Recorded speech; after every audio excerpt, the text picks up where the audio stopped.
This is Johnny with Tigerbomb MMA, and today I'm going to go over UFC Paris, Imavov versus Borralho, giving you my thoughts and predictions on the entire 14-bout card. With this main event, it is quite possibly for a number one contender's fight to see who gets to fight Khamzat Chimaev next. Now, I know RDR and Fluffy Fernandes will be fighting for more or less that honor, but given how this fight ends, and if it goes out to be like a spectacular finish, we might get one of these guys in sooner than later, given that if, say, one guy gets an early finish quickly, we might be able to see Khamzat potentially fight sooner than expected, but odds are probably not. We're probably going to be getting this guy versus the winner of RDR versus Fluffy for the interim title, but I digress. With this entire card, though, I will say be wary of the judging. I recently did my stint as a local MMA judge for my local commission, and I will say sometimes judging is very subjective. I don't want to get into the specific fight or specific fighters, but I saw one fight that was so bad that, like, God, it was like I have to interpret it the way I'm seeing it. And one guy was very unhappy, and he had no fucking right to be unhappy. But I'll give you my thoughts into that. I might be a little biased when it comes to specific maybe judging attributes that I might see might come into play with these fights. But the first fight of the night, let's just get right into it here. We've got Bannon versus Sam Hughes. And part of the reason I bring up judging is I think Sam Hughes is loved by the judges. I think what she does is very beloved because it's easy to score. In her last fight against Lucindo, she was walking forward. I thought Lucindo won that fight, by the way. And she was walking forward at a certain point, eating shots, but the fact that she was going forward and being aggressive, yet not doing much and eating shots, was enough for the judges to say that woman is the victor. And now she's minus 300 plus, right? Given here on best fight odds, which I'm going to kind of reference, but she is roughly around minus 320. And that to me is ridiculous. I think she is not a parlay piece. I know given the fact that she's going north of minus 300, people are parlaying this woman. And I think she's a much better person to bet as an underdog because more often than not, she's rightfully the underdog. It's just she pulls it out of her you-know-what. With Bannon, I don't think she's all that crap. Yes, I mean, she nearly lost to Puja Tomar, which is not a good look, but plus 240. To me, this is like a dog or pass. Like, obviously, I think I have to go with Sam Hughes to get a decision here or possibly a late finish because I think Shauna is maybe more skilled when it comes to, striking and maybe a little bit more dynamic with the jiu-jitsu, which she has been working on. Just because you saw her get a sub on Puja Tomar doesn't mean that she hasn't been working on it. The thing is, though, I think the cardio difference might be a big factor here. And I think Shauna, despite being the better point fighter, she doesn't really hit all that hard or too impactful. So this could very well be a split decision where, given the fact that maybe Sam Hughes walks forward and eats a, full 5 toes to the face and just keeps walking forward, it might be enough for the judges to say that that woman is the winner. So give me Sam Hughes by a decision, but nowhere near am I touching her as a prop or a parlay piece. I think it's Bannon or bust at this point. Why not? Might as well see Bannon get her ass beat and your $5 bet go to hell than lay the chalk on a woman that you should be betting as an underdog. Moving on here, we've got Fakrhetdinov versus Andreas Gustafsson. The odds are pretty accurate given here on Tapology, minus 125 for Bane Gustafsson. Renat Gladiator is plus 105. We're floating maybe around plus 100. I think a little bit more money's coming in on Gustafsson, and I think that's the right play. Given that I'm very critical of Gustafsson and his striking and more or less his striking defense, I doubt that there's going to be much of a threat here from Fakrhetdinov. Yes, he has a very good right hand, and I can see Fakrhetdinov putting out Gustafsson, but if he doesn't do that and Gustafsson meets him in the middle and starts pushing him back, this is literally a game of push and shove. Like, whoever is the one that gets the control against the cage is probably going to win this one. Both guys are wrestlers. Renat, more of a traditional, Russian-style, freestyle wrestler. Andreas, more of an upper body, Greco-Roman style wrestler. And he uses that very well to gas out his opponents and just keep him where he wants him and then just land knees to the body and elbows over the top. And I think that is the plan that he's going to have here. He fights the same way that he promises, which is full retard. Just for that, I got to pick him to win this one. I think he'll win this one by a decision. I think this will be gritty. given the fact that I think Renat's going to have more of a hometown advantage, if you will. It could be very dicey. I think the odds indicate that. But with Renat, I think his whole hand has been on the table for a while. I think if you can more or less meet him in the middle and not be intimidated by what he is perceived to do, which is very good wrestling, very good grappling. If you can meet him with grappling yourself, he doesn't look all that impressive. Like, he at times is having trouble, putting guys down on the mat that don't have the same kind of credentials as Gustafsson. So for that reason, give me Gustafsson by decision. Next bout, Brad Tavares versus Robert Bryczek. I'm picking my first underdog here. Give me Bryczek plus 200, roughly, over Brad Tavares. Now, there's a lot to my reasoning here. Like, minus 250 on Brad Tavares, he still has it, but how much does he have? He is still training at Extreme Couture. They are not having the best of time. He's going to try to throw leg kicks. He's going to try to dance around, good jab and whatnot. But I think Bryczek having some time off, yes, losing to Ihor Pretoria, who to me was one of the worst guys in the UFC. But the thing is with Ihor, he was somewhat talented. He was pretty aggressive. He had a very long range type of style, very quick on the feet. And then in this fight, he didn't gas. And I will give Robert some credit here. I think Robert was doing really well against Ihor up until there were some fouls. I think a nut shot and maybe a poke to the eye. After that, I think Robert kind of fell off of a cliff. I think he was in a groove and he could just not get his groove back. Thus, he was not looking good.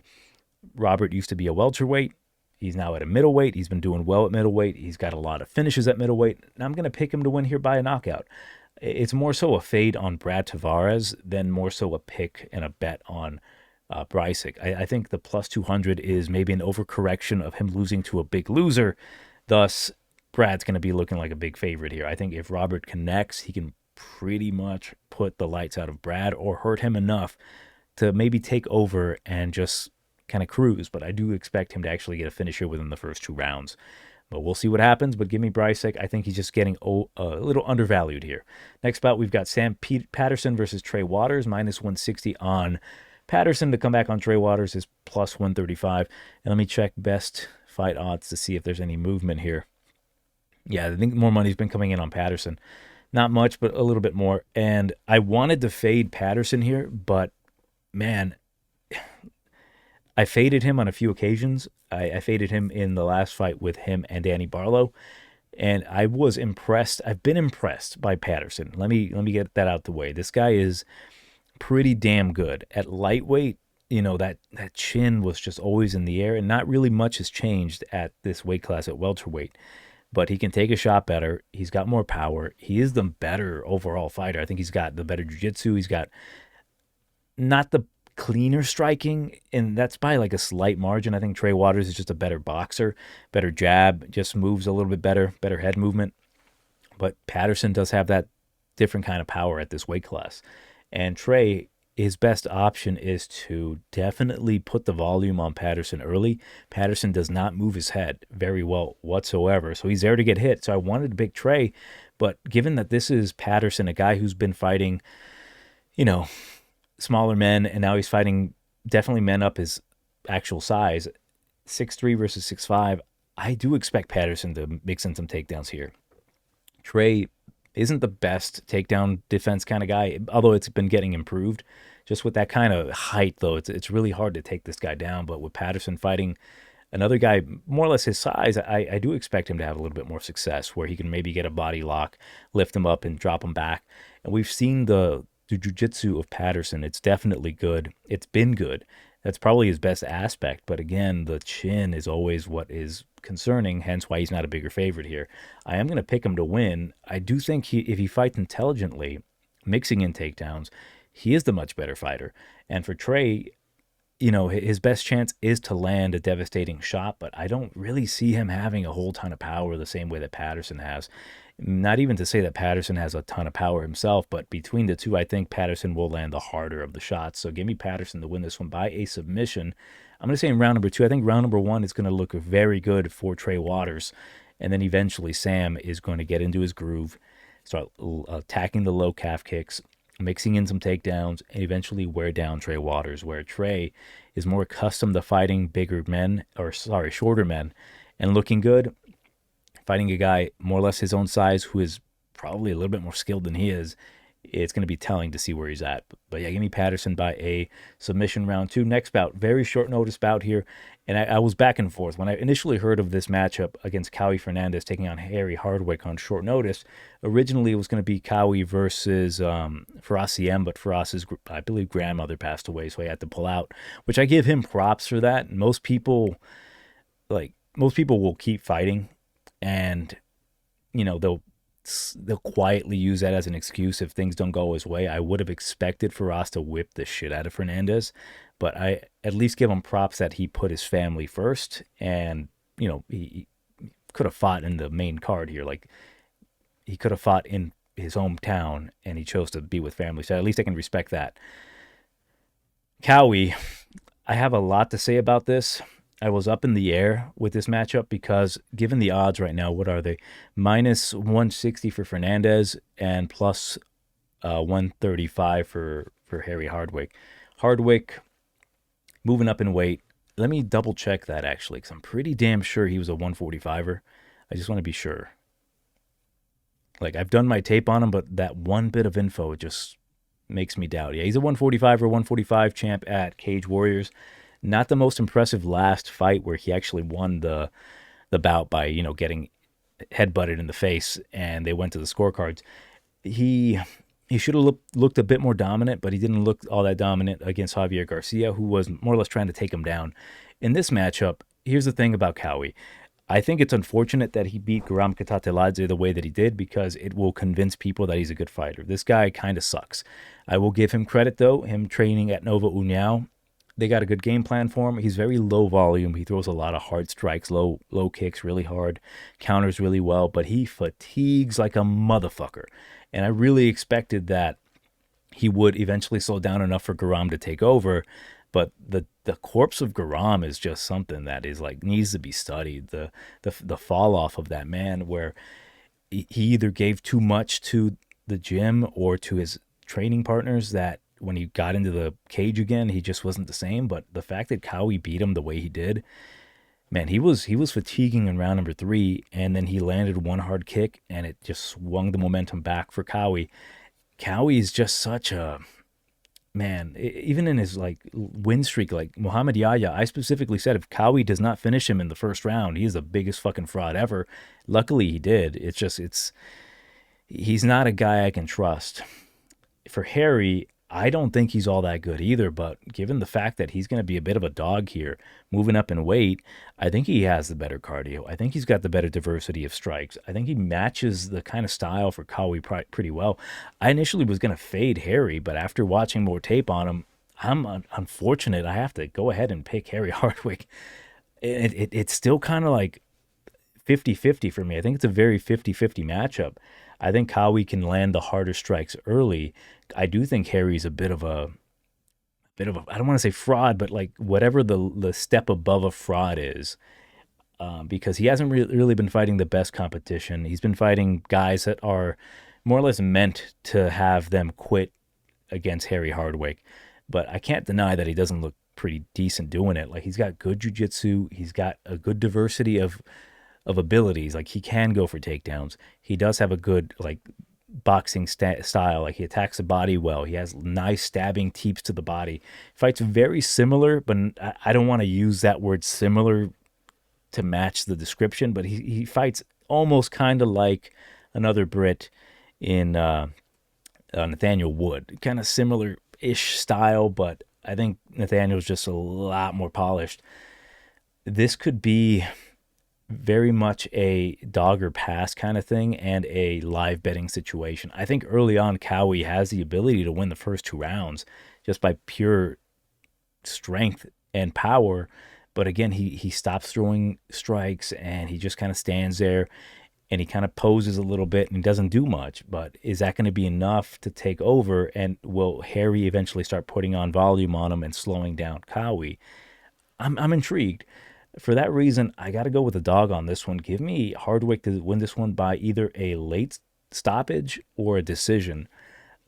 It's going to be a tough one for Harry, but I think he has enough ability to beat Cowie. I really think Cowie's a big like red flag.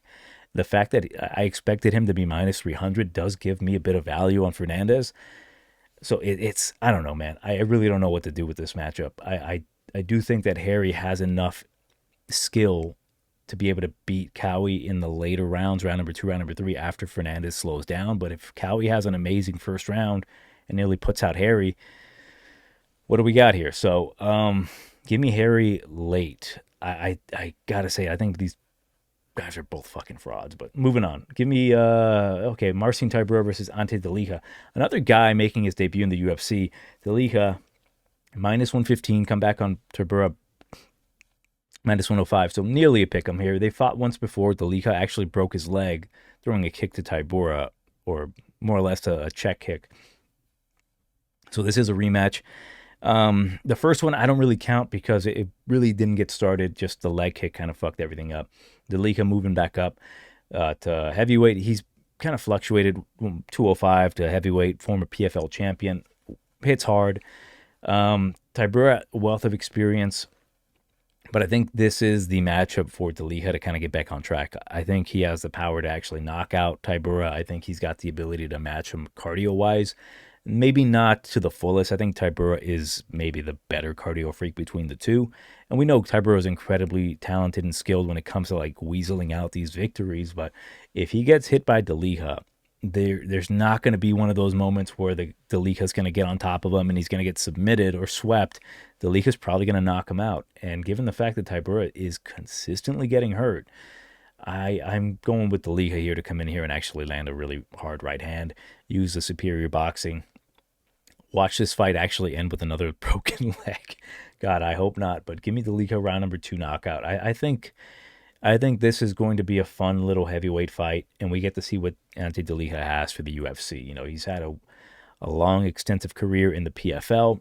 I've had a lot of fun watching this guy, but I am seeing the decline of the man as well. Like, he has fought certain competition that has been maybe taking him to the distance, like a Maurice Green, and, you know, he did get knocked out by the PFL champion in Valentin Moldavsky, but that's not really it's not a bad loss, but when you look at it and you saw how he fought, it was a pretty bad visual loss. And for Tybura, I understand why it's a pick him, but give me Delija by round number 2 knockout. Next spot, we've got Omar C versus Brandon Ribeiro. Minus 400 on C, Ribeiro plus 310. Now, Ribeiro, he is what he is, right? He's a big, strong gorilla man, long arms, has the ability to maybe get a knockout, but I fully expect C to get back on track here and get a submission within the first 2 rounds. I'm going to say round number 2. He had a bad fight against Alonzo Metafield where he honest to goodness let the fight escape him. I think he could have done a bit more. He didn't try for more takedowns. I don't know if he just wanted to try to strike with him, but he wholeheartedly deserved to lose that fight. And if I'm being honest with you, it almost looked like he lost that fight on purpose. I'm not accusing him of doing anything nefarious, but it seemed as if he was very content losing that fight the way he did via, I believe, split. Oh, it was unanimous. Okay. But yeah, I think he gets back on track here. I think the Menafield fight was a good indicator that this guy is not who we think. I think we've known for a while he's not all that good. But what he possesses is explosiveness and a certain style that is going to give Brenderson trouble, which is he's going to go for takedowns, try to take the back, try to choke you out or pound you out. And I think he's strong enough and good enough to do that here against Ribeiro, who is like a lesser, very bottom of the barrel light heavyweight or heavyweight. So give me Omar C by a submission round number 2. Next bout. Okay. Let me talk about Gomis here. William Gomis versus Robert, I believe it's Ruchala. Ruchala plus 185. Come back on Gomis is minus 230. So I'm gonna pick Gomis by a decision here. Gomis is, man, let me tell you, the first person that I taped while breaking down this entire card was Robert Ruchala. And it seemed to me, this is my perception of him, maybe I'm wrong. I've been wrong before, I'm okay being wrong, but from what I'm seeing is that this guy has no business in the UFC. I know he's a KSW champion. Let me make sure. Yep, KSW champion. Because I get KSW, Aries, and all those other fucking promotions mixed up sometimes. But he is a type of guy that on multiple occasions, I saw his ass get beat pretty badly to the point that he's like nearly going to lose a fight. Now, the first fight that I watched was him versus Parnassi, and no credit, no credit, no shame there. He got pillar to posted by Parnassi, and maybe I'm thinking, well, he's just fighting a very good fighter, but he had zero success in that fight. He got kicked in the stomach while he was on the ground and he covered up. And I'm watching more fights, and almost every fight that I'm watching prior to that title fight, unification fight against Parnassi, he's getting hurt by whack competition. He's getting dropped, and it seems as if like he takes that ass whooping and then eventually he comes back. And that's actually what happened with him and Eskiev. Eskiev's kind of beating his ass. And then he slowly starts chipping away, slowly starts building himself back into the fight. And was this the fight? Yeah, this is a fight where he actually won via TKO, via, I guess, referee boredom. Eskiev was not knocked out. He was kind of like defending the elbows. He's like, what the fuck's happening here? Like, he's not really hurting me, and they just stopped the fight. It was just a weird stoppage. I think Gomis is too athletic. And that's one thing I wanted to bring up about the Polish fighter here. It almost seems to me that he's just so content fighting these Eurocentric fighters that he's never really fought anyone with the explosivity or even the melanin of like a Gomis or a Parnassi. Thus, when he does fight someone that is like leagues and bounds beyond the athleticism, he's just kind of lost. And I think Gomis can find a finish here if he chooses to. But knowing Gomis and his point fighting style, unless Ruchala takes him down and just kind of schools him, which that should be his game plan, he will be slower on the feet. And here's the thing, I'll give him some credit. Robert has developed better striking. Like in his last few fights, he was landing a good jab and being a bit more aggressive and moving forward. But again, that was against competition that I would not qualify as a good indicator of the UFC level. But give me Gomis by a decision here. This is going to be one of these fights where if Ruchala wins, it's going to surprise me. But yeah, given that it's, I made a joke saying like, hey, William Gomis could spend the entire 15 minutes off of his back and still win a split decision. So the French fighter is going to find a way. And if this fight against Haider Emil was in France, it would have been a 30-27 William Gomis. Let's just put it that way. But yeah, moving on here, we've got Patricio Pitbull opening up the main card with Keita. I don't know how to pronounce his first name. Loseni Keita. I'm going with the minus 200 Black Panther here. Now, when taping Keita, I was thoroughly impressed by his pressure. Was number one factor here. His pressure moving forward, decent everywhere, like good power. He does wing pretty hard, and I do expect Patricio to maybe be the better striker, especially counter-striking, but the power, the presence of Keita, I do fully expect him to actually eventually land a shot to hurt Pitbull. Pitbull's been dropped multiple times as of late, and he's been getting dropped by much lower competition at certain points, man. Like Jeremy Kennedy should not be hurting you. And a guy this black and explosive in Keita is just going to be too much for him. Now, I do see a world where Patricio, the plus 165, could win this fight. Like, he's much more experienced and skilled. He's got a wealth and plethora of knowledge. And we saw him kind of use that against Dan Ige. And it's just Dan couldn't capitalize. But I think this is a completely different animal in Keita. This guy is looking to take your head off.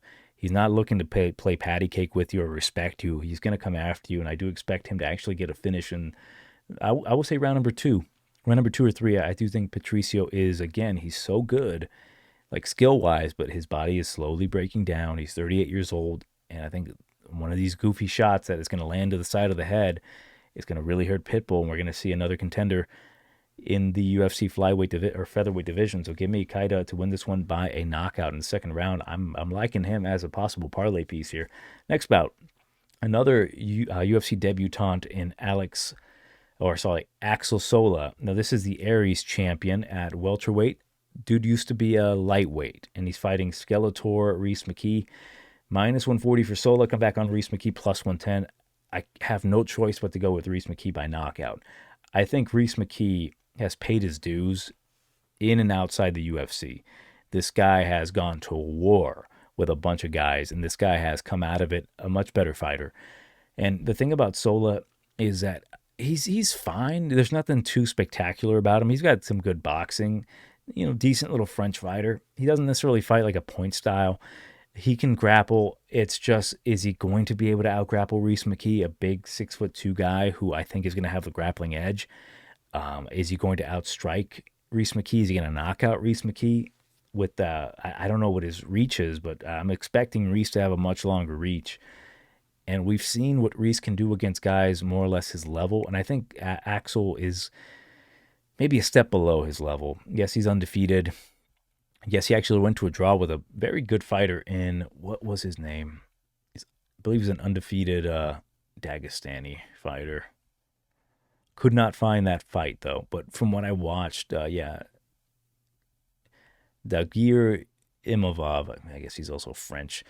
But given what I saw from Sola, I didn't see anything in particular that would scream to me that he's going to be able to beat Reese McKee unless he comes out here looking like a completely different fighter. Give me Reese McKee to win this one by more or less whatever he wants. I think he can win this one by decision. I think he can win by knockout or by submission. Give me knockout. I think Sola has been dropped in his most recent fights. I think Reese McKee can land something of significance. I think Reese McKee is more capable of actually mixing things up a bit better and maybe adjusting himself a little bit better mid-fight, given the fact that he's fought much better competition. So yeah, give me Reese McKee by knockout, second round. Next bout, Balaji versus Mason Jones.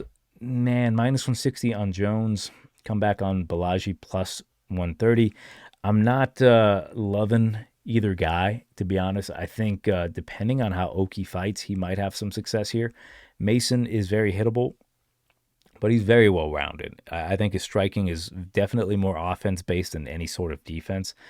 Oki's very fast twitch. Mason, judo background, used to fight at 170. Dual champions, I believe in Cage Warriors as well.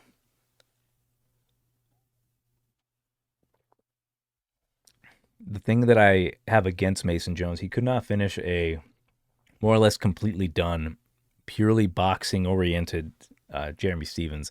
Couldn't finish him with the rear naked choke, could not finish him with anything, no punches. That shit really pissed me off. I had some money riding on that doesn't go the distance, and they went the distance, and that really hurt. UFC Des Moines was one of the worst cards I've ever been to. Let's never speak of it again.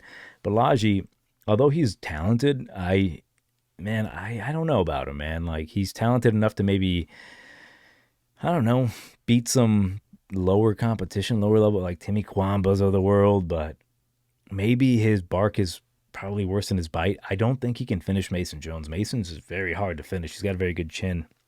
And if Mason mixes in his takedowns and his control time, I can see him edging this fight out. I do think it's going to be a lot closer, given that if Mason Jones wants to strike with him, he tried doing that with Stevens in his last fight, and then it led to him going for the takedowns.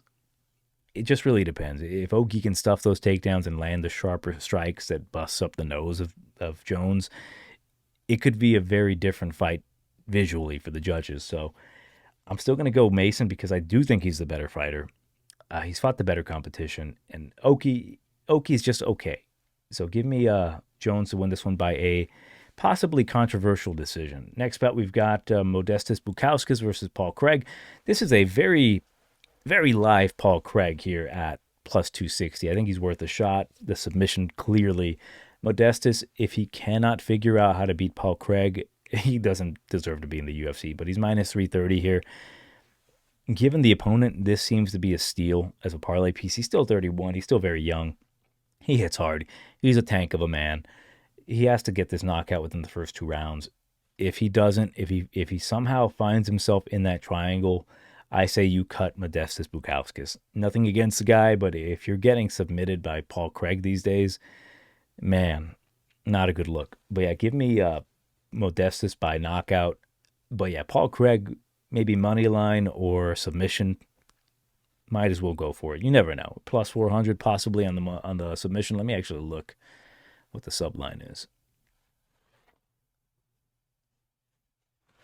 Let's see here. Paul Craig by TKO.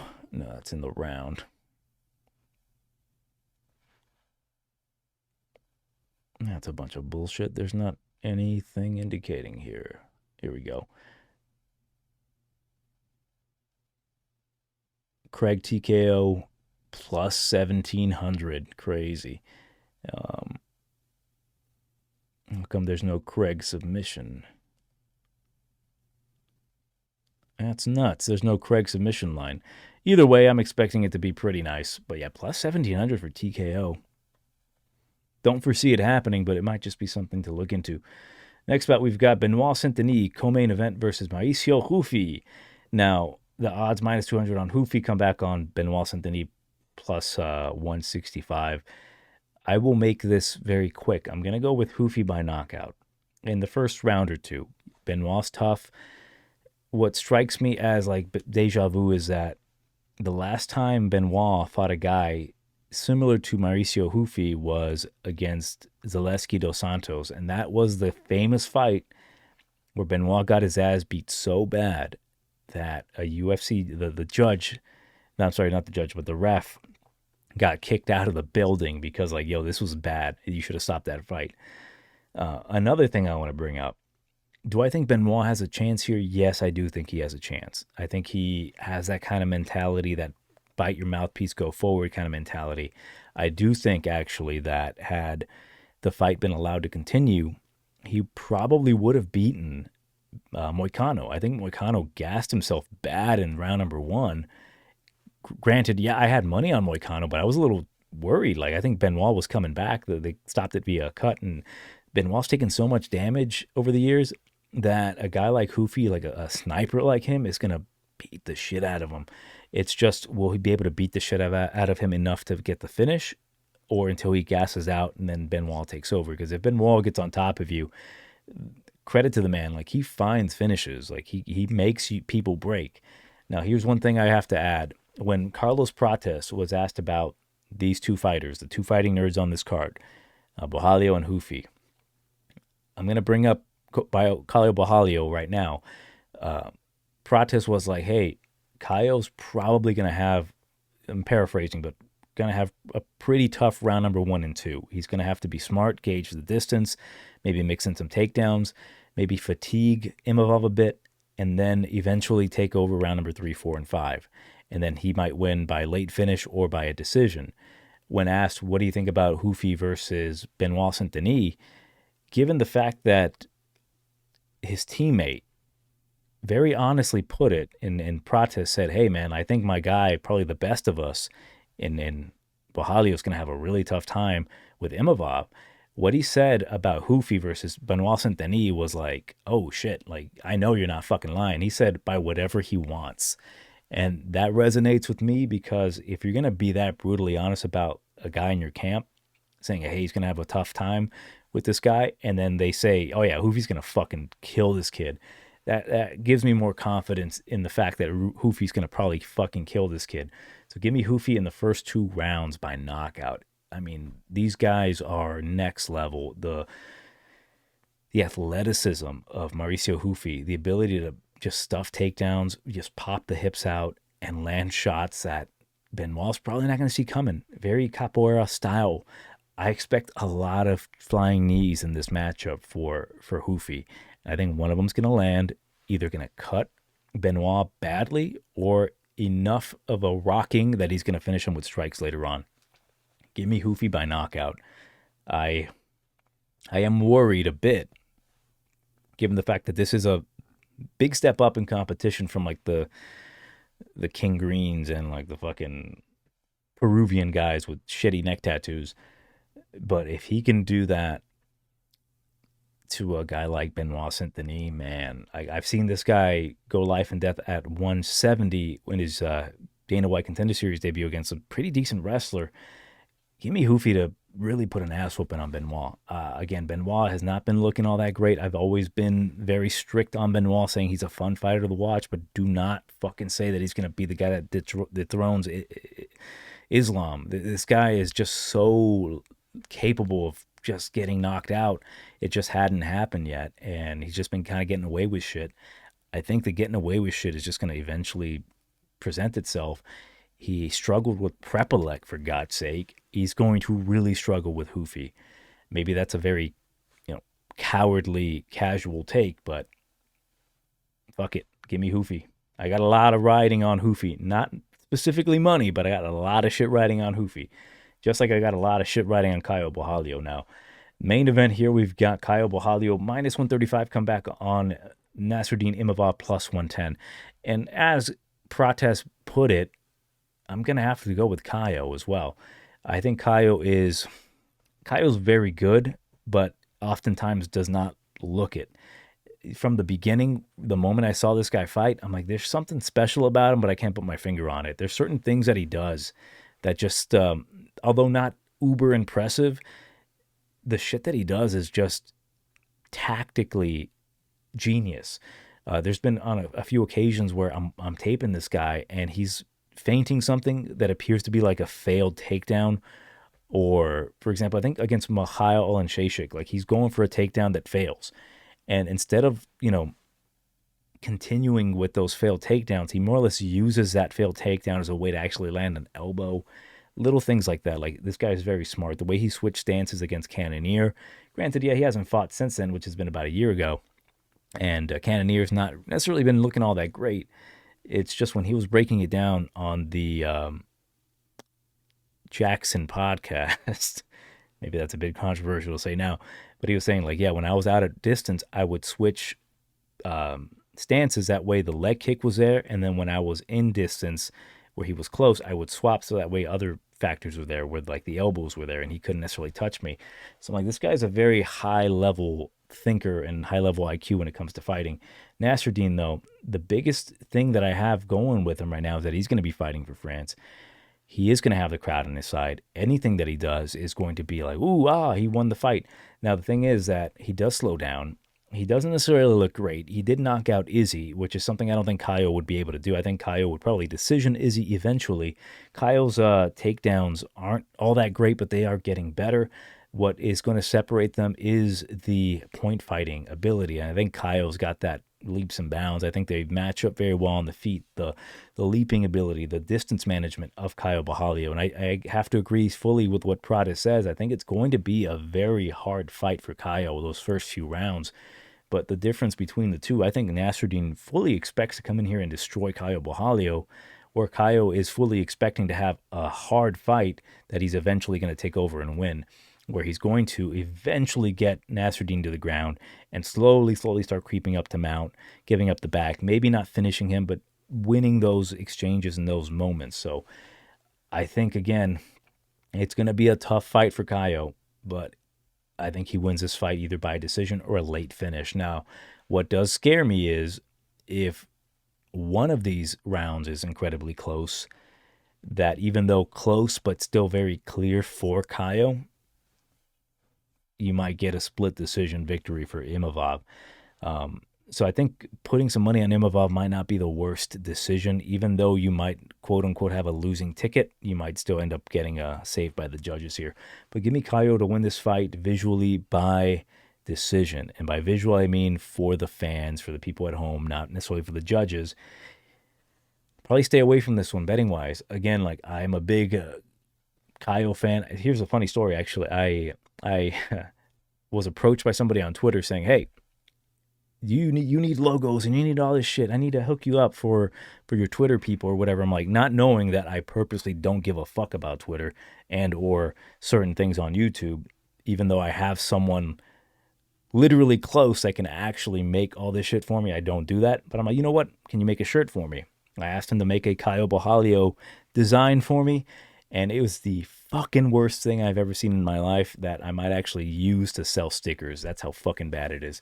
But because of that, man, I have a lot invested in the Fighting Nerds. Shirt dropping here soon once I have my fucking website set up. But yeah, let me know what you guys think in the comments regarding this entire card itself. What do you think about the main event when it comes to Caio versus Imavov? I can see it honestly going either way. I don't see Imavov finishing Caio Borralho, and I don't necessarily see Caio finishing Imavov. It's going to come down to the scorecards, and that is what is scaring me away from this line. Depending on how I see the fight progressing, and if, say, Caio does lose those first two rounds, or maybe even loses the first round and wins the second, but the odds are still in the favor of Imavov, that might be my opportunity to strike. So, yeah, give me Caio on this one, but let me know what you think. Johnny Tigerbomb, I will see you next week.